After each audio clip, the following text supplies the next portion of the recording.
It's time for the Trading Stocks Made Easy podcast. Each week, Trading Stocks Made Easy demystifies stock trading and investing so you can profit big. And now, here's the host of Trading Stocks Made Easy, the wealthy investor, Tyrone Jackson. Hey, it's Tyrone Jackson. You're listening to another fabulous episode of Trading Stocks Made Easy, and I think this is one episode you're going to want to listen to over and over and over again. Now, why is that, Tyrone? You're asking yourself? Because this episode is really about success, triumphs, and failures. And most people don't realize that failures open a lot of doors. And two guys who are very, very successful, who've been kind enough to come back into the studio with me again, is number one, our favorite doctor, Schubert Perott. Welcome, Schubert. Thank you. I'm here again. Yeah. Now, why is it every time you come to the studio, you're sick? What is going on here? I don't know. It's the East Coast weather. It's the East Coast weather. I got to get out to L.A. with you. You got to come on out to Hollywood, baby. Yes. Because the sun shines every day. All right. And also, I am so thrilled that Pran Srivastava is with us. We call you PJ. Good enough for me. How does it feel to be back in the studio? I'm excited to be back again. Okay. And you're not sick, ironically. Mentally? No. Well, I'm hoping that you guys have been in a great space because we had a great time right before the show, and we're really going to lay it down here. Okay. So we're going to really talk about success because you guys are making fabulous money in the stock market, but you were really successful even before you discovered the Wealthy Investor Program and the approach to the stock market. And all you're doing is really duplicating those skills. One of my favorite sayings is, how you do one thing is how you do everything. Interesting. Yeah. And that's why I always say in the Wealthy Investor Program, success is a series of positive habits. Because when you're in the habit of being successful, growing your money and making it multiply exponentially is just another habit. So Schubert, an emergency room physician and an administrator at a very popular hospital, we always say when you're on the show, a very popular hospital in the New York City tri-state area. Why not? If I were going to ask you about two tools, now I'm also going to tell your age. You're 41 and you're running an entire emergency room. That's correct. Okay. What got you there? If I were to ask you two things, two ingredients that you think got you there. Everybody says believe in yourself, right? Mm-hmm. But let's go a little bit deeper than all of that. I would take it back to my mom. My mom, from a very young age, really ingrained in me that, forgive me for my hoarseness, but she really ingrained that hard work is essential. You may not be the smartest person in the class, but if your teacher does not tell me that you're one of the hardest working people in that class, you're going to have a real problem. So from a very young age, it was clear to me that hard work produces results that inherently almost make you seem very smart. But what is hard work? Does that mean you study more, you listen more, you sit in the front row? Let's define that. Hard work, which means you do everything to the extremely best that you can do it. If you're going to go get prepared for a test, that means you stay up late at night studying, you wake up in the morning and you prepare some more. You sit next to the smartest person in class, you do exactly what they do. And you have homework assignments and you have a discipline that this is what you're going to do day in, day out to prepare. You already know what's coming. You know the test is coming on Friday.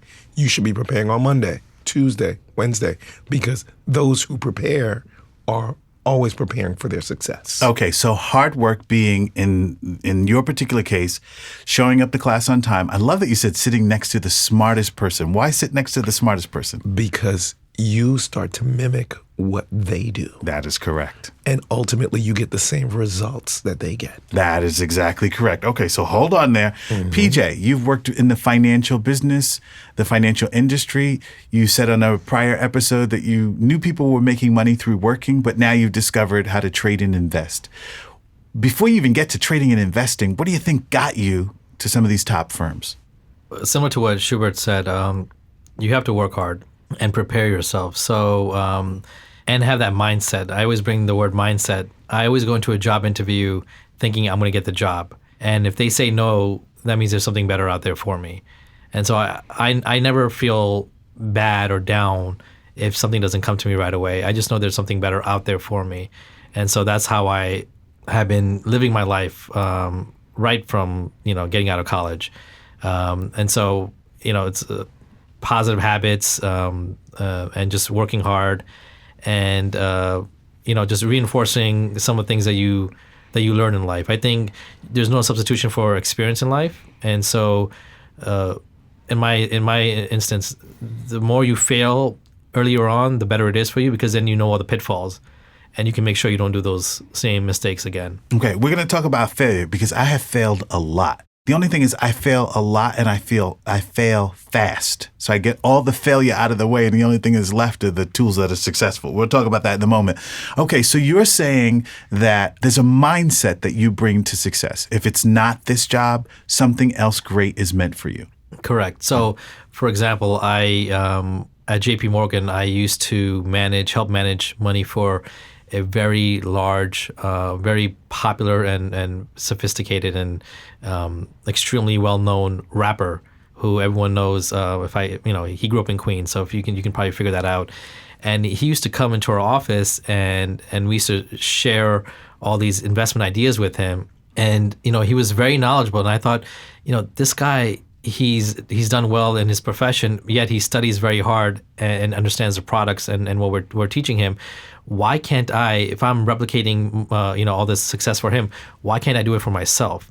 And so it just got me thinking, I don't need to be a superstar in, whatever, in the music industry. I just need to be a superstar in my own right, in the financial industry, in my own world, and don't compare myself to other people, which is something I used to do a lot of. I used to always compare myself to this person, that person, and I would always feel like I'm failing. And once I stopped doing that and just focused on how much I've grown and what my future can look like, I think that really helped me and helped shape, my mentality with respect to investing and wealth building and getting to that pinnacle in life. I always say success is a series of positive habits.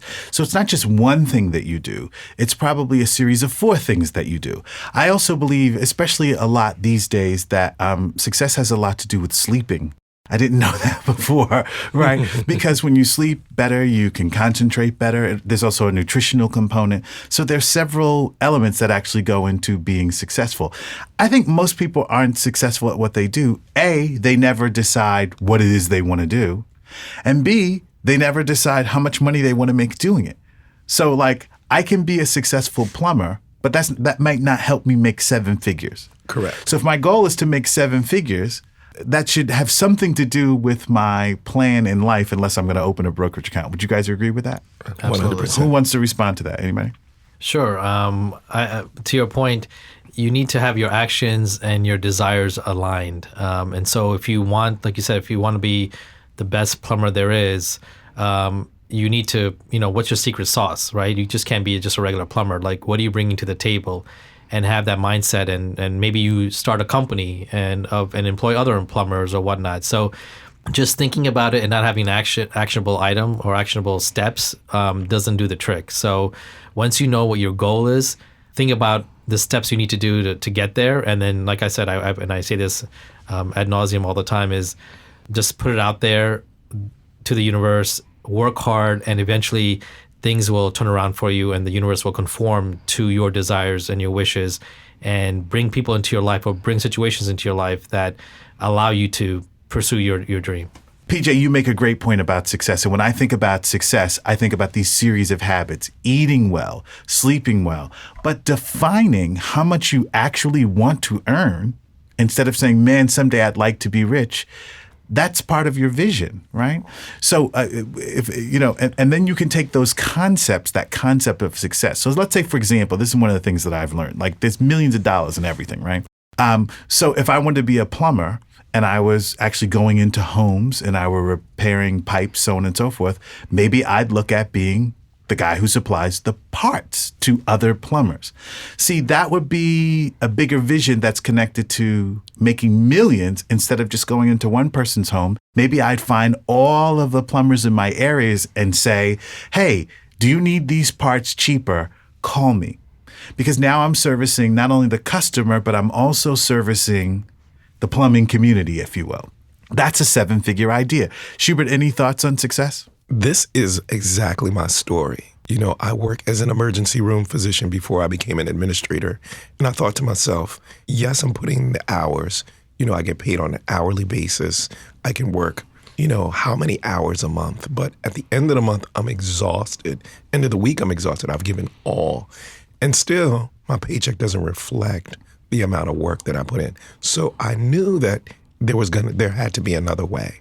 And I had to take the money that I was making while working and putting that money to work and having that money grow and make money for me all at the same time while I'm continuing to build my wealth. So it was a big turning point for me because I'm like, well, there's only so many hours in the year, so many hours in a day. I have to sleep, I have to eat, and I have to recover, and I have to work.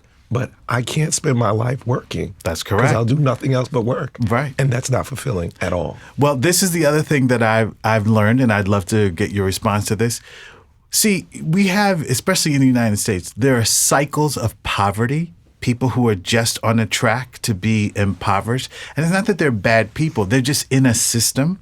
And what I have discovered, there are cycles of wealth. There are boys and girls being born today. They will be extraordinarily wealthy because they're just in that system. Their parents teach them the right habits. They travel around the world. They get accustomed to a lifestyle. They want to get that lifestyle. That's why rich people marry other rich people, because it's like, oh my God, we have so much in common. You rode horses, so did I, right? Oh, you traveled to Europe, so did I, right? So when you meet someone, because like always attracts like, they feel similar to you, right? So this whole idea of being on a track for success, Schubert, what you're bringing up is this idea of trading time for dollars. Correct. And that simply is not going to make you rich. It's simply no one who's rich has gotten rich by working for 12 hours a day, 7 days a week. It just doesn't happen. Right, unless you're Mark Zuckerberg, but you takes us back to the stock market because he took that company public. Well, he's a unicorn. All right, he's a unicorn. PJ? Yeah, I think you need to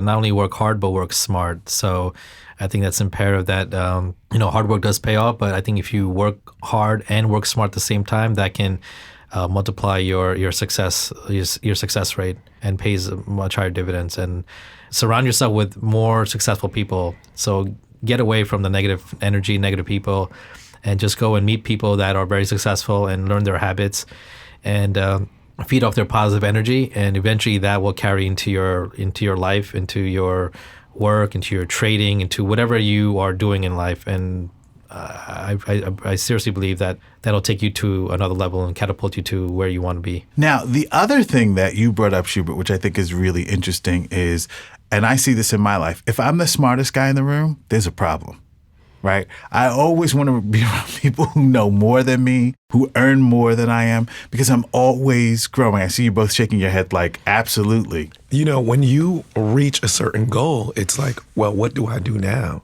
And you have to really look up to the horizon like, okay, I got some new goals. All right, I wanted to make 100K. Okay, I made 100K. Now what? You think to yourself, well, if I can make 100K, I can make 200. Absolutely. So let's go ahead and do it. And even if you don't know exactly those steps, the fact that you're motivated and you want to do it, you figure it out along the way. Absolutely. Yeah, so when I decided that I wanted to build my wealth and I came to your first session, I saw all these other people, who are doing phenomenally well and making tremendous amounts of money. I thought, heck, now I'm in a room where everyone is like-minded, and this is the club, the exclusive club that I want to be a part of.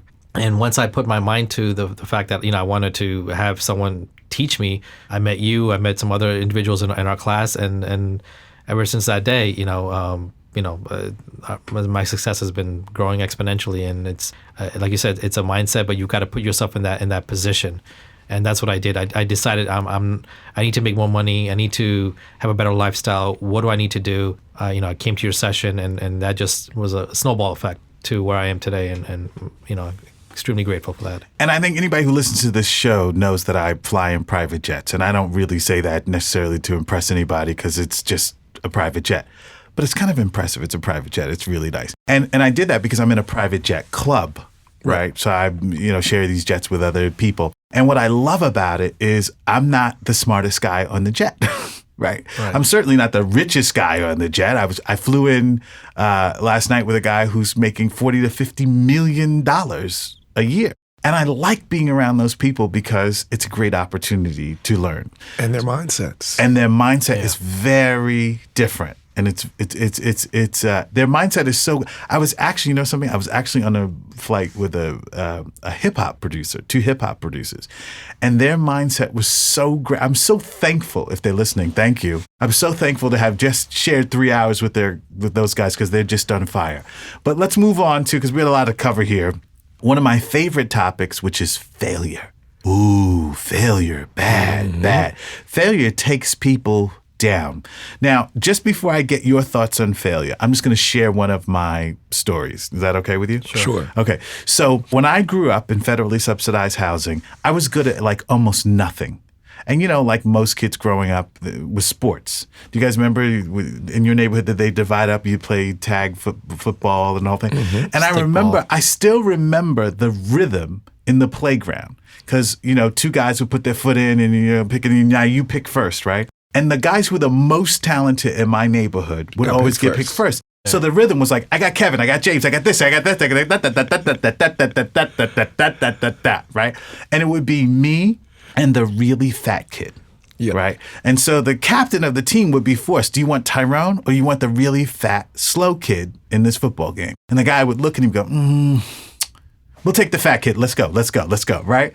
So, like, do you know how that feels to not be chosen because athletically it's just not your thing? Right. And what I learned was it's not that I was terrible at football. I actually like a good game of touch football. It's like I hadn't studied how to win at touch football. So when they threw the ball to me, I had no training. I didn't know how to stick out my arms, and I would put my arms out, close my eyes, and go, I hope I catch the ball, right?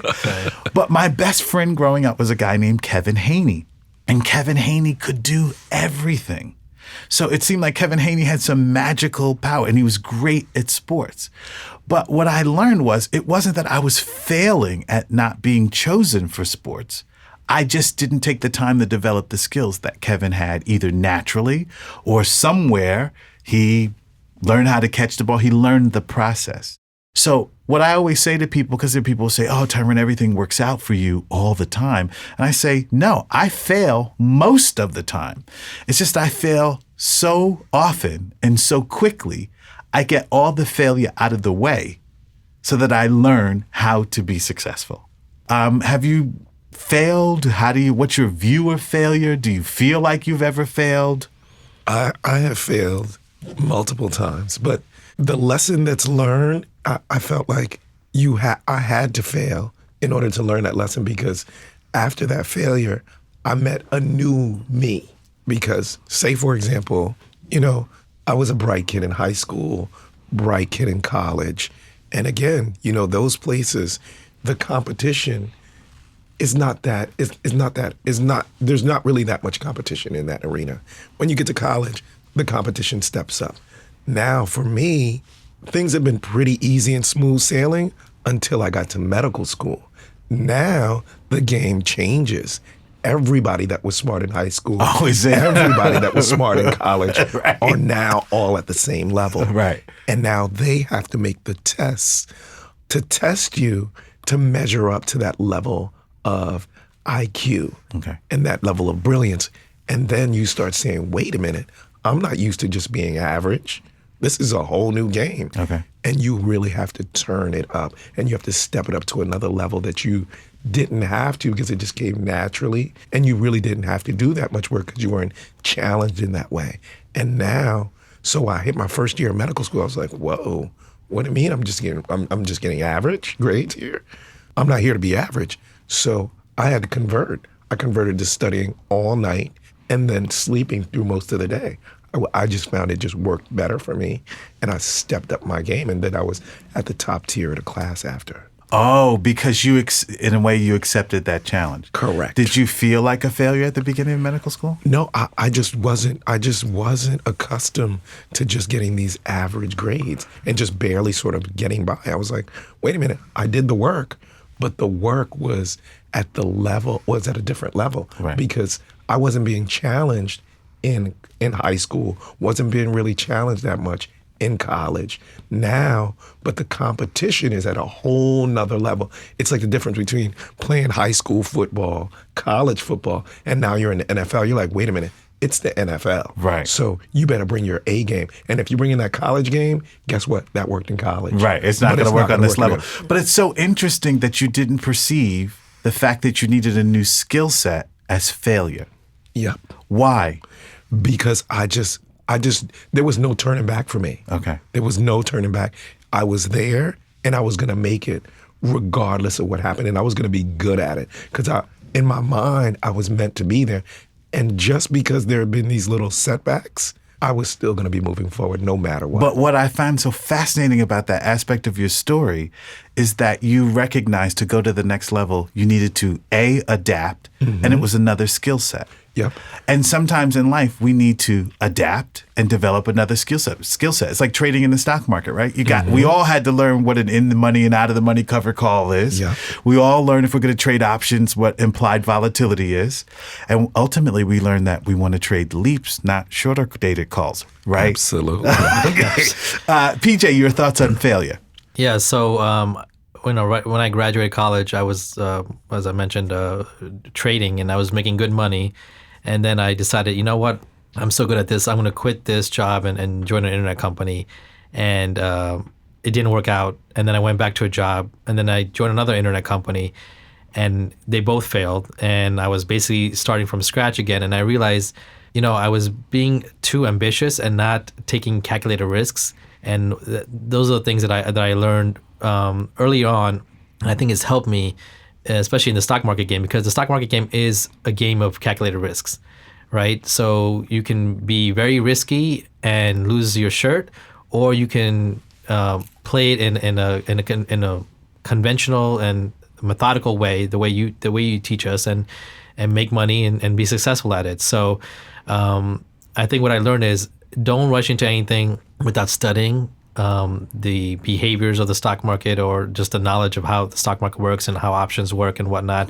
And that's what I failed to do when I was younger, is I just jumped into situations without really looking at everything in a 360 view. And so that has helped me to where I am now, where I think twice about everything, but it's helped me become a better person, a better trader, and just a better person overall. So much of failure seems to me to be your perception, like one's perception of what it means to fail. Like you could lose all of your money. I don't think it's a bad thing if you learn something from it. I have friends of mine who've gone into real estate and then they have a foreclosure, right? And they're like, I'll never do real estate again. And I'm like, well, I'm not sure that that's really the answer. What did you learn from that foreclosure? Maybe you bought a property that you just couldn't afford. Maybe you didn't have the time to fix it up. Maybe you don't have the skill to fix it up. Or maybe you just got the wrong tenants, right? So much of that seems to be this idea of failing is based on our perception. It is. One example from the stock market is when I first started trading, I'm like, well, I'm a pretty smart guy. Tyrone's putting some of these charts in front of us. I think I got it. Right.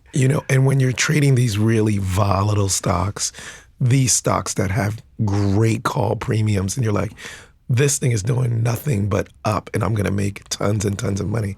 And then you realize, you're like, well, Tyrone tells us to have a balanced approach to this market. And you're like, nah, I'm going for it. I'm going to go get it all. And you learn that lesson really hard. Yes.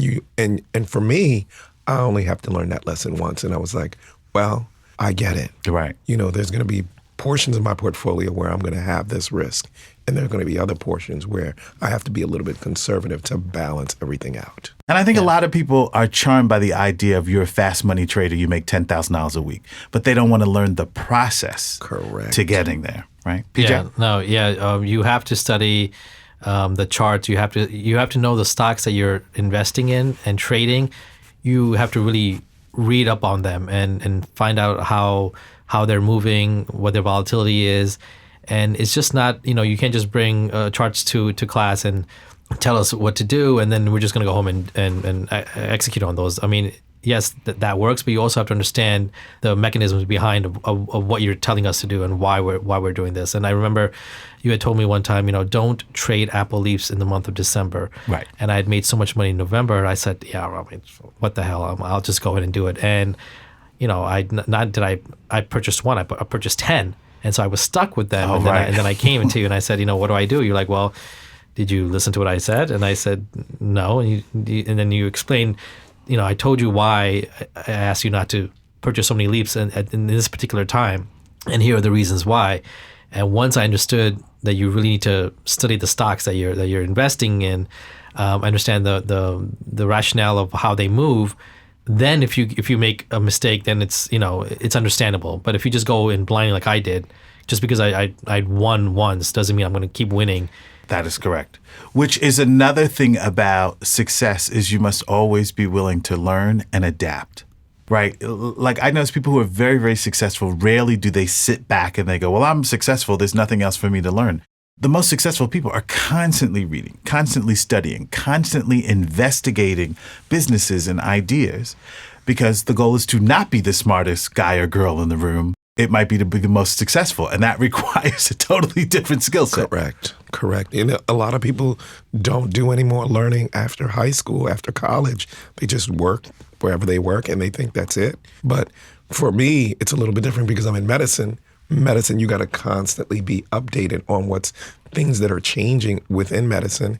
But the same thing happens in the stock market. You just can't go in the same mindset that I had 2-3 years ago is a totally different mindset than I have today. Mm-hmm. And you got to be willing to grow and be teachable constantly in that process. And as the teacher, I tell my students always, I'm learning and growing. That's the only way I'm really going to be able to help you. We're going to take a quick commercial break. We're going to come back and we're going to be sharing some more thoughts on success, triumphs, and beyond right after you take a listen to this. You're listening to the Trading Stocks Made Easy podcast. Want to learn more about how to trade and invest in the stock market? Visit thewealthyinvestor.net/products. That's thewealthyinvestor.net/products and order the Wealthy Investor's Guide to Stock Market Success audio series. This easy-to-follow 5-CD audio series and manual will teach you the basics of how to buy and sell stocks, how to collect quarterly dividends for life, plus hidden income generating strategies like covered call writing and volatility trading. Start creating financial freedom right now. Get the financial education you need to get ahead. Visit thewealthyinvestor.net/products. And welcome back to Trading Stocks Made Easy. Tyrone Jackson, of course, the wealthy investor. And today we're really talking about triumph, success, failure. What is failure? Is there even such a thing as failure? Or is it all about your perception? Hey, do you have a goal? Do you have a dollar goal? Do you have a sense of how much you'd actually like to earn in this lifetime? Whatever that number is, someone is already doing it. And they're probably doing it through investing and not trading time for dollars. Okay, so we talked a little bit before the break about failure. I'm not really sure if you ever really fail in life, as long as you learn the lesson from the so-called failure. The beauty of failure, in my view, is that it leads to triumphs. Can anybody think about something that we all like triumphs, right? Do we? And I find that, sometimes triumphs happen in very small ways. They're not always like the biggest thing. That time I did something, everybody loved me. Schubert, your thoughts on triumphs? So I'll talk about my triumph in the stock market. Well, first of all, you're a 41-year-old doctor, the head of an emergency room. You're triumphing you're saving lives. You're triumphing. Yes. So, let me scale back. Let me go back to the medical portion. And it was clear to me early on in my career that there was just something a little bit different about what I was doing. And for a physician, there's nothing more fulfilling than to see someone on the brink of death and you are there making decisions in a split second. I stand in the position to save someone's life and for not just for their own lives, but for their families. And they've been left for dead. And when you bring someone back to life and you make it so that they have a successful recovery and do it in a way with skill, precision, and accuracy, it's just poetry in motion. It's not until after you look back, did you think to yourself, wow, I cannot believe I made a difference? And the family is falling over you, and you're like, this is the reason why I was meant to be here. I was meant to save this person's life. Had it been someone else, they would have probably let this young man just go and be dead. But there was just something about me that said, hey, listen, we gotta move. We gotta move really, really fast. And before you know it, we had a pulse. And before you know it, this gentleman's eyes were opening. I was like, this is almost impossible to do. And when you get that feeling, there's nothing more rewarding, nothing more satisfying, because a year later, I see this gentleman and his wife at the movie theater in a mall. Wow. And the wife screams, and she comes and gives me the biggest hug, and her husband follows. He's like, you guys don't understand. This man saved my life. I would not be here had it not been for him. And those things, and those kind of triumphs will just, those are the things that get you out of bed and really make the day and your life really worth it. Why don't we just end this show right now? I have nothing to top that. That is amazing. I just help people make money. You bring it back to life. Good night, everybody. You've been a great audience. Thank you. Thanks, Schubert, for that. First of all, congratulations. That was really powerful, very moving. Thank you. PJ, you want to follow that? I don't know how I can follow that. Well, you've had triumphs in your life, yeah, right? but I don't save people's lives here. And, geez. Now, anything I say is going to be subpar compared to what he's already. Yeah, but brought let's to the not table. compare ourselves. So tell us about a triumph that you had that you would like. Well, I'll talk about a triumph in the stock market, and then I'll talk about a triumph in my real life, in terms of my personal life. In the stock market, when I first started, I had a goal. Let's make $1,000 a month. Quickly surpass that. Then let's make $2,500. Surpass that.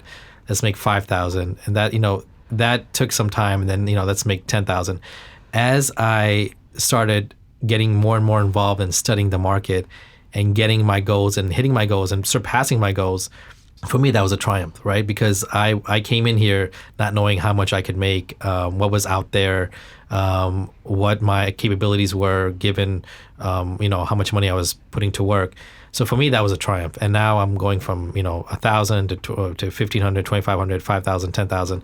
The next goal is to make 30,000. Let's see how long that takes. But that's going to be dependent on me, right? It's a mindset game, right? So if I think I can make it next month, I can probably make it next month, right? Just you have to understand the strategies and implement the right strategies to get there. So that for me is a triumph. It's been a triumph since I started this program. I came in knowing that you can make money with trading options, but not knowing how much you could. But now I know that the sky's the limit, and what you put in is what you get out. So in that respect, that's a big triumph for me. In other aspects of my life, triumph for me is coming out of college. The average salary in my position was $27,500. Now, can you imagine making $27,500 in today's environment? Very difficult. But in 1998, that was a starting salary for someone as a trader, and I worked my tail off. And I remember at the age of 22, I made a six-figure salary, and none of my friends were making that. Mm-hmm. And for me, that was a huge triumph, because I wasn't the smartest guy in my class. I just outworked them. I just worked harder, and they were in better positions, making less money. So for me, that was a huge triumph, and it just gave me more confidence that anything is possible if you put your mind to it. And so that's been a huge triumph. And then obviously joining the your Wealthy Investor Program has been a life-changing experience. Well, listen, you have me for money, and if you ever feel like your life is slipping away, I go to Schubert. You go to Schubert. He'll bring you back to life. I'll help you make more money. That's See, what you're I'm in here the for. perfect position So right I can now. go out and eat 20 hamburgers and know that I'll be okay because you'll save my life? You got it. If you have his number. See, that's the key, Exactly. too. Oh, I've got his email. Get his email. That's good enough. It's good. Send me a text. Send me Yeah, a text. right. One of my favorite triumphs, and I cried for a week. I was married at the time, and I'm the first person in my family to buy a land and then build a house. And I can remember when my wife and I at the time went looking for land. We thought we could afford like maybe 2 acres in this town in upstate New York, and And the guy, and everybody listens to the show knows how I feel that the universe is always on your side financially and all that. And we found these 2.5 acres, and the guy who had the land would not sell it to us for the price that we could afford. And I was just furious. And I noticed something, whenever I get furious, like something really great is going to happen, right? And I wound up picking up a magazine, right? Because these 2.5 acres were perfectly positioned, and I could see ourselves there building this house and the whole thing. And this guy was like, no, this is the price that I want. I'm like, that's out of my range. And he said, this is the price that I want. And I picked up a magazine I would never normally look at. And on the 3rd page of this magazine was 10 acres of land, exactly for the amount of money that I had to put in. Wow.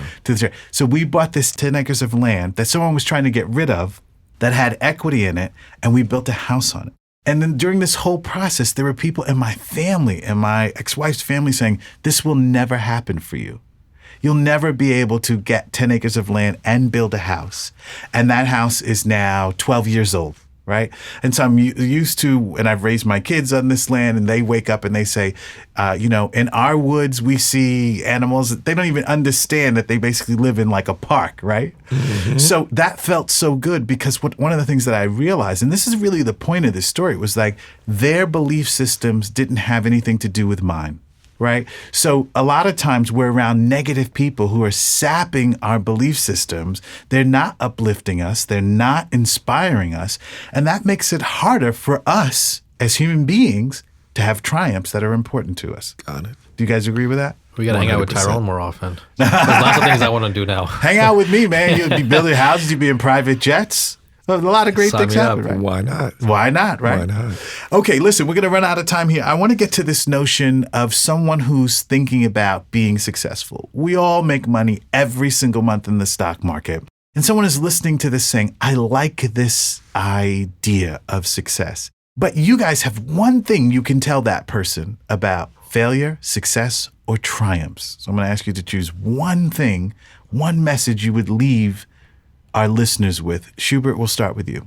I would say success, because, the application of hard work and habits and discipline of doing the same thing over and over and over again and getting great results, and also being able to be teachable if they don't work out exactly the way you want them to.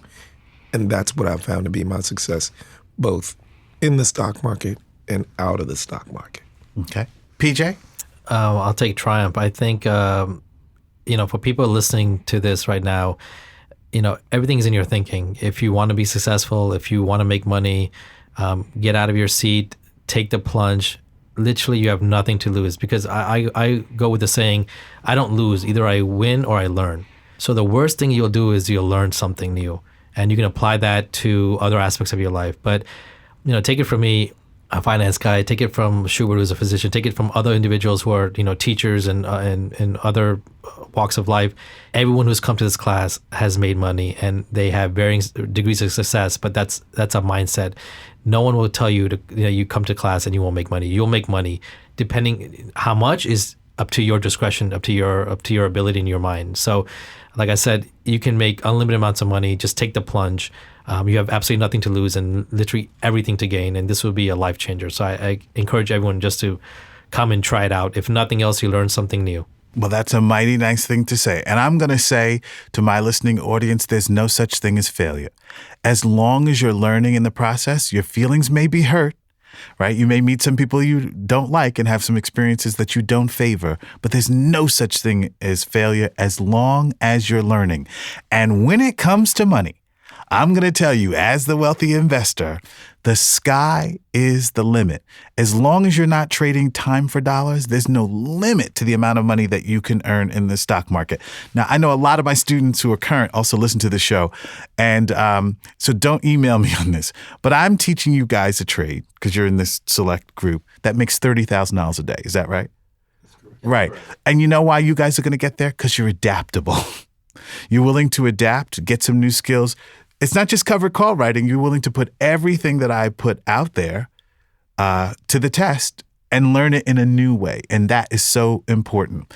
So if you want to make a lot of money, stop trading time for dollars and realize that most of the barriers are either within you or the people that you are spending time with. You need to change your circle of influence so you can be supported in these larger and bigger ideas. There's no limit to the money that you can earn. And we all sit here in this recording studio and in this podcast, and we're all living proof of that. Amen. Amen. I can't thank you both enough for being on the show. Our listening audience, if you feel like you got something really good from it, listen to this show 3 more times. The ideas that these gentlemen have passed on and our stories are meant to inspire you, and we hope that we've done that today. Hey, listen, this is Tyrone Jackson of Trading Stocks Made Easy saying, listen to this episode, let it be part of your support system, and listen to the episode that follows this, and stay with us right here, Trading Stocks Made Easy. Why? There are no accidents in the universe. You are right where you need to be. I'll see you next time right here on Trading Stocks Made Easy.